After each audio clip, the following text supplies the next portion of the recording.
If the New Testament was written by eyewitnesses and is not a fabrication from later imposters, then they should be able to get most of their facts right about that time period. In other words, in telling of the history and ministry of Jesus and the apostles, the author should be able to paint Jesus in the correct culture, region, and with other historical figures. So they should get the names of towns, rulers, cultural aspects, geography, and customs correct.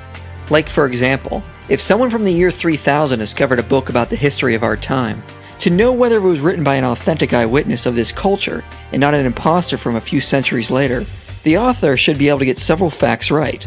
Like they should not mix up the order of presidents, place cities in the wrong state, or ascribe customs from the 1800s to the 21st century.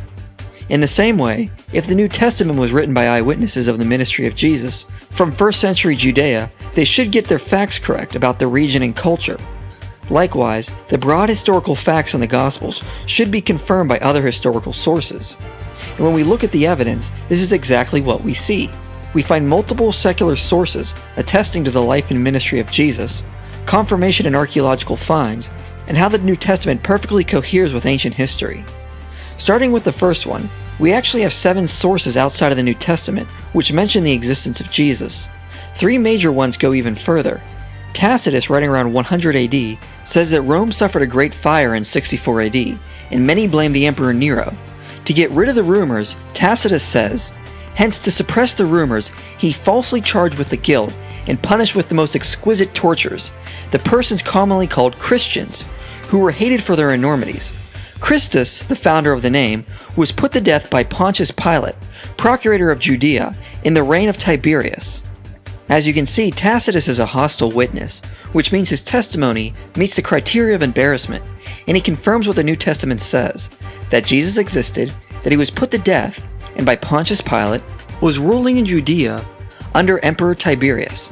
So Tacitus attests to 5 facts that align with the accounts in the New Testament. Another historian by the name of Josephus says of Christ, "Now there was about this time Jesus, a wise man, if it be lawful to call him a man, for he was a doer of wonderful works, a teacher of such men as receive the truth with pleasure. He drew over to him both many of the Jews and many of the Gentiles. He was the Christ. And when Pilate, at the suggestion of the principal men among us, had condemned him to the cross, those that loved him at the first did not forsake him, for he appeared to them alive, again the 3rd day, as the divine prophets had foretold, these and 10,000 other wonderful things concerning him. And the tribe of Christians so named for him are not extinct at this day." Now the odd thing about this passage is Josephus was a Jew, not a Christian, yet he says Jesus was the Christ and confirms the resurrection. Because of this, scholars agree this passage has been interpolated, which means a later Christian scribe doctored it. However, that doesn't mean the entire passage is a fraud, and in fact most scholars think it is original and just slightly doctored. And fortunately, we have textual evidence to confirm this. In 1971, an Arabic version of this passage from Josephus was found, and it reads like this. "At this time there was a wise man, who was called Jesus, and his conduct was good, and he was known to be virtuous, and many people from among the Jews and the other nations became his disciples. Pilate condemned him to be crucified and to die, and those who had become his disciples did not abandon his discipleship. They reported that he had appeared to them after his crucifixion, and that he was alive. Accordingly, he was perhaps the Messiah, concerning whom the prophets had recounted wonders." So as I said, most scholars accept this passage was interpolated, and was originally more like what is found in the Arabic manuscript. Josephus also confirms in other sections that the brother of Jesus was James, and that John the Baptist was beheaded by Herod Antipas. Therefore, Josephus confirms New Testament facts that Jesus existed, he was a good and moral teacher, that many people followed him, he was put to death by Pilate by crucifixion. After his death, his disciples believe he appeared to them. They continued to preach his message. James was his brother. John the Baptist existed and was put to death by Herod Antipas. The Babylonian Talmud says, "On the eve of Passover they hanged Yeshua, and an announcer went out in front of him for 40 days saying, 'He is going to be stoned because he practiced sorcery and enticed and led Israel astray. Anyone who knows anything in his favor, let him come and plead in his behalf.' But not having found anything in his favor, they hanged him on the eve of Passover." The Talmud confirms the Jews wanted to stone Jesus, that he was crucified around Passover, and that he led many Jews away from the religious authorities. There is also an implication a trial happened, and the Talmud confirms Jesus was believed to be a miracle worker by accusing him of sorcery. This meets the criteria of embarrassment, since they have to admit it was believed Jesus had some supernatural power, but accuse it of coming from an evil source. This is why most historians accept Jesus was believed to be a miracle worker. As Graham Twelftree says, there is now almost unanimous agreement among Jesus questers that the historical Jesus performed mighty works. Even the Jesus Seminar lists among their basic facts about Jesus that he was a charismatic healer and exorcist. Thus we have several facts from these three sources, which confirm the broad historical facts of the New Testament. Finally, there is evidence in a citation from Africanus that the historians Pelagian and Thallus mention the period of darkness that happened around the time of Christ's death. He says, Thallus, in the third book of his Histories, explains away the darkness as an eclipse of the sun unreasonably. Pelagian appears to have said, during the time of Tiberius Caesar, an eclipse of the sun occurred during the full moon. Therefore, we have extra-biblical sources for the period of darkness in the New Testament. And also, we have a large amount of facts in the New Testament confirmed by other sources. The second section of external evidence comes from archaeological finds. The majority of what we find in archaeology confirms the biblical account, backing up the claim the New Testament is reliable. But by and large, 85 to 90% of the discoveries being made in any land of the biblical world today almost immediately agrees with the biblical record. You can quarrel over the 10 or 15% if you want, but most of the archaeological discoveries affirm the biblical record. There is so much data it would be impossible to go over it all. However, there are important finds we should mention. In the 1800s, several skeptics doubted the existence of Pilate, but in 1961 an inscription was found in Caesarea, which reads, "To Tiberius Pontius Pilate, prefect of Judea," confirming the historical existence of Pilate, and that he was ruling in Judea under Tiberius, as Luke records. Skeptics also used to say Luke hadn't a clue what he was talking about, because he records Licinius was the Tetrarch of Abilene under Tiberius. But we know from history Licinius lived earlier than that as Tetrarch of Clausus. However, an inscription discovered at Albia, dating to the time of Tiberius, names Licinius as Tetrarch, just as Luke had written. There were in fact two government officials named Licinius, and Luke was correct all along.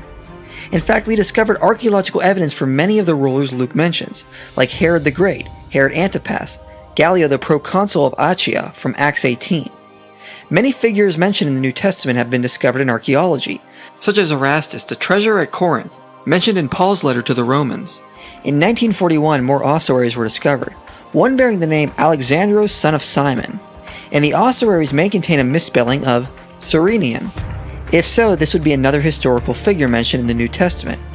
Even closer to Jesus, in Hierapolis, archaeologists believe they have found the lost tomb of Philip the Apostle. However, a major discovery came recently, when the family tomb of Caiaphas was discovered, confirming his existence as well.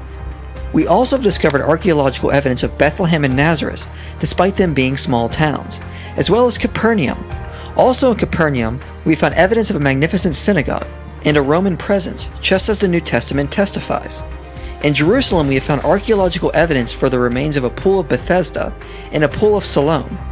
We've also found a Galilean fishing boat, which perfectly fits the description in the New Testament. Again, there's so much to go over, it would be impossible to mention it all here, but I want to mention three more important discoveries. Recently it was reported that we found the likely place of Jesus' trial in Jerusalem's Old City. Shimon Gibson says, "There is of course no inscription stating it happened here, but everything, archaeological, historical, and gospel accounts, all fall into place, and it makes sense. Even more important, excavations in Judea reveal that an earthquake happened around the time of Jesus' crucifixion. It was reported, researching the deeper layers of the soil, 2 earthquakes were detected by looking at the layers of built-up sediment, called varves, which build up each year. A widespread earthquake is known to have happened in 31 BC, and another one was detected, which must have occurred between 26 and 36 AD. They registered at a 6.3 magnitude, and that would have been capable of causing the structural damage to tombs, rocks, and the temple, as recorded in the Gospels. This coheres with the biblical account that an earthquake happened at this time. The final piece of evidence may be our first archaeological discovery which mentions the existence of Jesus. In 2002, an ossuary was discovered with the inscription, James, son of Joseph, brother of Jesus. Dr. André Lumiere evaluated the ossuary and stated the cursive Aramaic script is consistent with 1st century lettering, and it was not made with modern tools. The odds of an ossuary mentioning a brother is very unlikely, unless that brother was a famous person. And the Biblical Archaeology Review also looked at the plausibility and said from this time period there would be 1.71 people named James with a brother named Jesus and a father named Joseph, making it extremely likely that if it is authentic, it would belong to St. James of Jerusalem. However, in 2003, Israeli Antiquities Authority published its report that the ossuary was authentic, but the inscription was a modern forgery. But the problem is their report left many holes. Professor Wolfgang Krumbine analyzed the ossuary and concluded their paper originates from a series of errors, bias, mistaken premises, use of inappropriate methodology, mistaken geochemistry, defective error control, reliance on unconfirmed data, and a disregard of information. And other later studies concluded the inscription was authentic, including a 2014 study which found the microfossils in the inscription were naturally deposited. New Testament scholar Ben Witherington remarked, "As seems probable, the ossuary found in the vicinity of Jerusalem, and dated to about AD 63, is indeed the burial box of James, the brother of Jesus. The inscription is the most important extra-biblical evidence of its kind. Thus, as the evidence indicates, we have the authentic ossuary of James, the brother of Jesus, and this means we have an archaeological inscription which bears the name of Jesus from the 1st century. Thus, the external evidence in archaeology strongly supports the biblical account and its reliability." The final section of external evidence is to look at how well the New Testament coheres and fits with the rest of ancient history. When this evidence piles up, it easily refutes the claim the New Testament was written by later forgers, and demonstrates the Gospel writers were intimately familiar with the culture they were writing about. For example, in Matthew 17, Jesus is approached by Peter to pay a temple tax of 2 drachma. Jesus teaches him a lesson and tells him where he can find the amount for himself and Jesus to pay the tax. Peter goes to the sea and finds a shekel, which in ancient Rome was equal to 4 drachma. Thus Matthew records the appropriate currency exchange that 1 shekel is equal to 4 drachma. Now why is this important? Because it's an example they knew what they were talking about. If I told you to tell me the proper currency exchange in Mexico 80 years ago, could you do it? And remember, you must do it without modern technology, like the internet or extensive libraries. The odds are very slim. In the same way, when the Gospel writers get details like this, it matters. Because if they were written by later forgers, after the destruction of the temple in 70 AD, which dramatically changed the culture, they would make numerous errors and demonstrate they were not part of that culture, but later frauds. A good example is Philostratus' Life of Apollonius. Philostratus, writing around 200 AD, attempts to make up the life of a sage from the 1st century, and utterly fails. Scholars recognize dozens of errors which show the mark of a later forger, such as having Apollonius talk with kings in Babylon, yet in the 1st century Babylon was still in ruins. His trip to India is completely incompatible with known facts. Most scholars recognize that Apollonius is a made-up pagan sage based on Jesus, and is meant to give the pagans their own miracle worker. So if the Gospels were written by later forgers, it would be easy for them to mix up facts and show they were not organically part of 1st century Palestine and Greece, like how Philostratus wasn't. However, we find over and over again that the New Testament writers get facts correct constantly, demonstrating they were intimately familiar with the culture of that time. To show how much they got right, Nathaniel Lardner wrote Credibility of the Gospel History, which documents detail after detail of what the New Testament authors got right. However, it's 17 volumes long, so the amount of details they got right is unprecedented. That doesn't happen if you're a later forger, like the tale of Apollonius demonstrates. And writing about 1st century Judea is no cakewalk. Just look at how the governance changed. First, Herod the Great ruled a united kingdom, but then his kingdom is divided between 3 sons. Archelaus is never certified as king, but is allowed to reign. Then Archelaus is removed, and Judea is reduced to a Roman province, run by prefects. But the religious leaders are still allowed some role in military power. However, in 36 AD, Pilate is removed, and replaced with others, which lasts until Herod Agrippa is given kingship of the region. He lasts a few years and then dies, and is replaced by a system of procurators. However, Herod Agrippa II later is given some power in Judea, but it is limited. The whole issue is very confusing, and has befuddled even some Roman historians. However, the Gospel writers tiptoe easily through this political mess, where it is easy to make a mistake and show you have no clue what you're talking about. Yet they constantly get the changes in government correct, even up to the point of saying Archelaus was not a king, but only reigning as one. A later forger would have likely messed this up. Another good point is the issue of crucifixion and burial. The depiction of Jesus' crucifixion correlates to known facts about it, such as carrying one's cross and being nailed to it.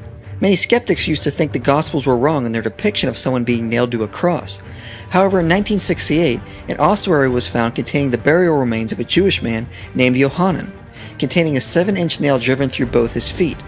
His legs were also crushed, confirming the practice of breaking the victim's legs. Skeptics like Dale Martin have tried to argue Jesus wouldn't have been allowed to be given a proper burial. However, the fact that Yohanan was given one challenges this claim. Josephus also tells us that prior to 70 AD, crucified victims were allowed to be given a proper burial. Thus, the biblical description of crucifixion and burial fits well with what the historical record tells us. In the book Jesus and the Eyewitnesses, Richard Bauckham compares the amount of names used in the Gospels with that of what we found on ancient Palestinian gravestones, ancient records, and on ossuaries.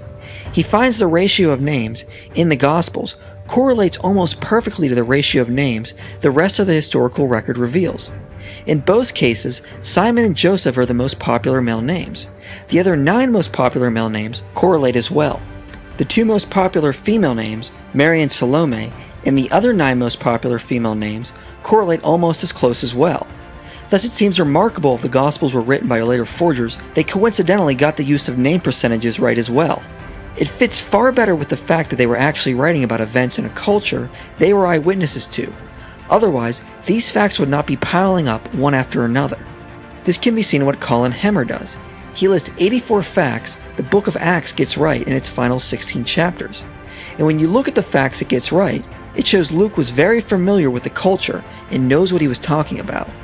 Luke gets the proper names of ports, local industries of certain regions, the proper lines of boundaries, slang terminology, specific landmarks, local variations in languages, and the proper titles for regional and local officials.